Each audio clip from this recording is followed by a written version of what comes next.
This may have left him in tears as well, because we know King Charles declined to see Harry when they were both in London last week, but he did find time to meet up with David Beckham, according to the Times. They said the former England football captain met the King for a private meeting. There were no pictures, there was no press about it. But they did note that the report of the meeting could make uncomfortable reading for the Duke of Sussex. You don't say, Kinsey. Exactly. Well, first of all, I want to stress that David Beckham waited in line for over 12 hours to pay respects to Queen Elizabeth II after she passed. Prince Harry refused to see her days before her death. So I think that that's important to point out, that the Beckhams clearly have much more respect for the monarchy than the Markles. But also there have been reports recently that statement that Prince Harry released about the king not being able to see him was not necessarily the honest truth.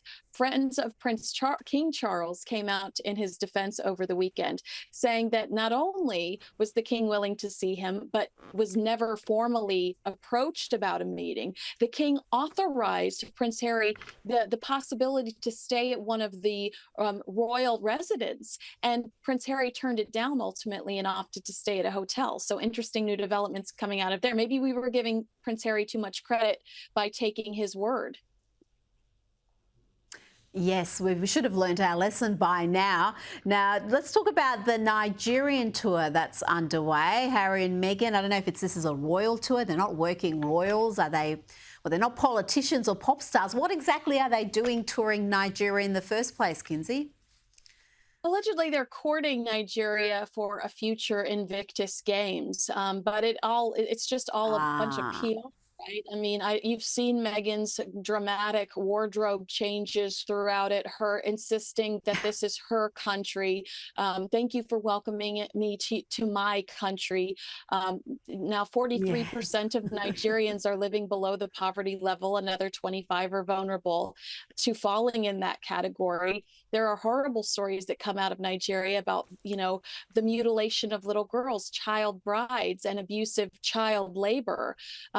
So they don't care about Harry and Meghan. They don't care what Meghan Markle's wearing or that she's wearing the jewelry of her deceased mother-in-law. They just don't want to be forced to marry the Harry next door neighbor at the age of 12.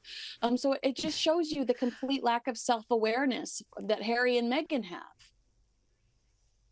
Absolutely, and I've got a feeling that we're not going to hear any of those issues you mentioned raised. The treatment meted out to young girls, the child brides, all of that. I can't imagine it's going to be something that Meghan is going to be advocating. She did call it my country. She's revealed she's 43% Nigerian, and she was very grateful to be home. What they define as a Nigerian woman is brave, resilient, courageous, powerful, and every single moment that I hear anyone so far talk about what it means to be a Nigerian woman, it is the most flattering thing to be in that company, to be in your company. So, yes, it's been really eye-opening and humbling to be able to know more about my heritage and to be able to know this is just the beginning of that discovery. There you go, Kinsey. She's brave and resilient and all those wonderful qualities, but not everyone is happy that Harry and Meghan are in town. Look, Nigerians are dying. Everybody is frustrated over economic hardship, and Prince Harry is coming all the way from British Dynasty to visit Nigeria. See, let me tell you, if you seek my own opinion and other people's opinion, in fact, conduct opinion poll is a wasting of resources. To me, it's not a welcome idea. That's the truth.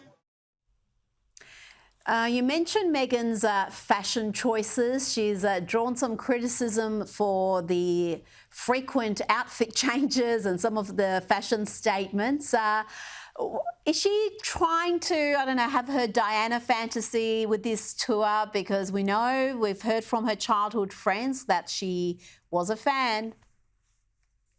Well, yeah, and I just want to stress Thomas Markle said he was surprised to find out that Meghan Markle was 43% Nigerian and said she's 100% Californian. And there are still a lot of people that remember when Meghan's Hollywood headshot said that she was 100% Caucasian as well. So you do you, girl, whatever.